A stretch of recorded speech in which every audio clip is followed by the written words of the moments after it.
Greetings, we the National Guard are well aware of the severity of the outbreak, thus in the hopes of better educating the public this presentation has been created by our initiative leads. First off, what is RVI? RVI is a field term established by Drive Joseph Ross of the CDC, which stands for Rhino-Spitting Infection. Understanding the symptoms will allow for agents and civilians alike to prevent incidental exposure. RVI is mostly bloodborne/waterborne illness. Exposure occurs through several vectors. A. Bloodborne exposure. B. Bites, scratches or blood exposure to wounds. C. Injection of infected bodies of water or consumption of infected meats. We are well aware of the severity of these vectors to the survivability of island residents. However, due to the contamination of the island's water resources, all waterworks are being temporarily cut. National Guard will begin to distribute water resources at the nearest checkpoints. As for those unable to reach these supplies, here are some methods of disinfection. Drinking bottled water, boiling water and using chlorine tablets has been known to lower the chances of exposure.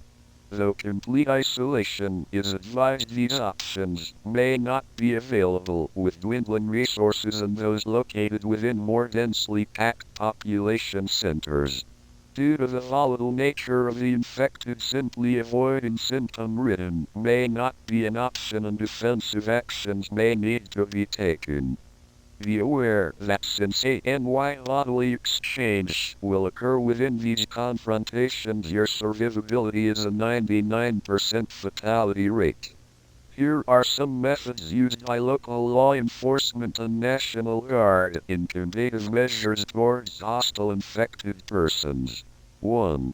Find a face covering on greater area of protection, covering eyes, mouth, nostrils. 2. Select an apparatus of dense materials or fabrics. These materials will lower the chance of acquiring bodily injuries. Infected will take advantage of to procure your infection. 3. Bandage/secure all injuries with as airtight of bandages as possible prior to interactions with infected persons. We know it will be hard. These are your people, your friends, your family, your loved ones. But know that they are gone, and you are doing them a service. They are lost, but you are able to be saved. This is survival. The infected are more resistant to damage than non-infected persons.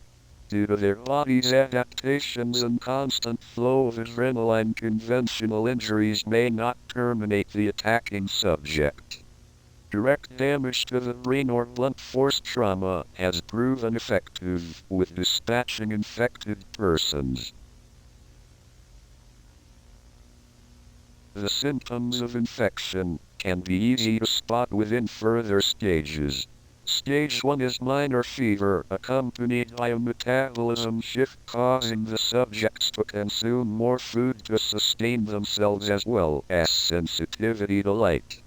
Stage 2, individuals begin to show signs of irritability, nosebleeds, coughing and aggression.